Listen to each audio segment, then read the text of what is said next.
Thank you, ladies and gentlemen, for turning out for tonight's discussion. We have two people who are going to represent the people who are proposing and opposing the ranking done by the Minister of Education recently in the release of national exams. So each of them is going to introduce himself and tell us if he's opposing or proposing the ranking. So I'm going to start with you. Well, thank you very much. I want to take this opportunity, not for granted. I want to appreciate this time that the Royal Media Center has given us. So my name is Obadia Bola Gwech. I'm one of the women in JKUAT, and I'm humble and grateful to be here today to discuss these contentious matters concerning education. Thank you very much. Okay, thank you very much. I'm Chief Betting Esperis, and a student of JKUAT. I'm here. I think it's the right time. I think this is the right time that we should we should protect the ranking of the students and not the other way around as done by the Minister of Education. Thank you very much. You're welcome. Our first question goes to Obadia by acquaintance. The first question states, do you think ranking will increase or reduce the quality of education in Kenya? Give reasons. Oh, I want to appreciate that question that you have really asked me.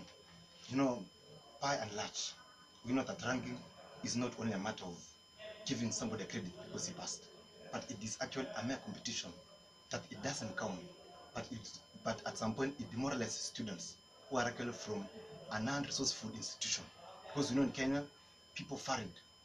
People in terms of locational of schools, they actually varies. In terms of resources, some are limited, some are more blessed. A school in Uasin Gishu County, in terms of resources, you can't compare with a school in Nairobi County because of proximity to resources and because of limited resources. Then number two, at some point, teachers will be demoralized when they look that the institution are lacking behind. So to me, I feel that this one will just bring unnecessary more and more failure and more making people from actually the institution itself to remain more lacking behind. So that's my view on these issues. The same question to Chirchir. Do you think ranking will increase or lower the quality of education in the country? Give reasons. It is very open.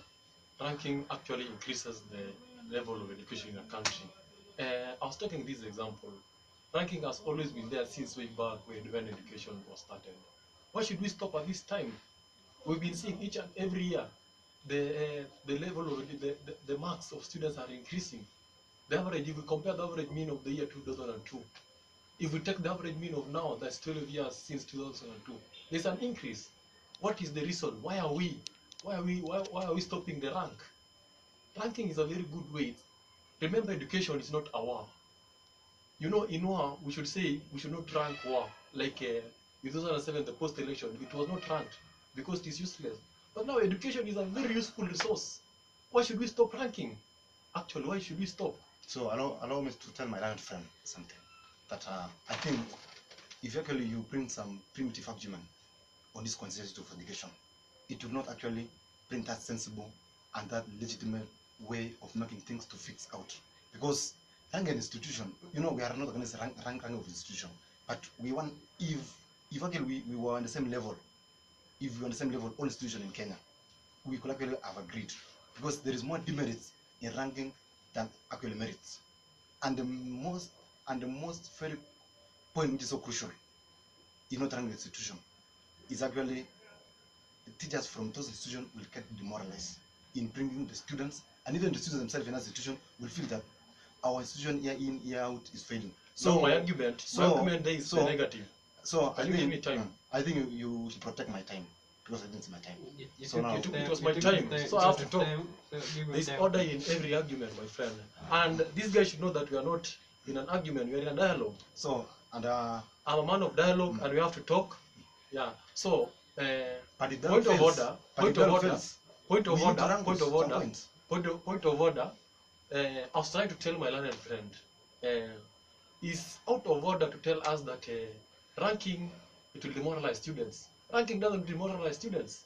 You cannot take, if you compare, you talked about resources. You said your Uasin Gishu County, there's less resources than Nairobi County. because he is protecting the government. As we can see, he's protecting the government. It was Why an don't- example.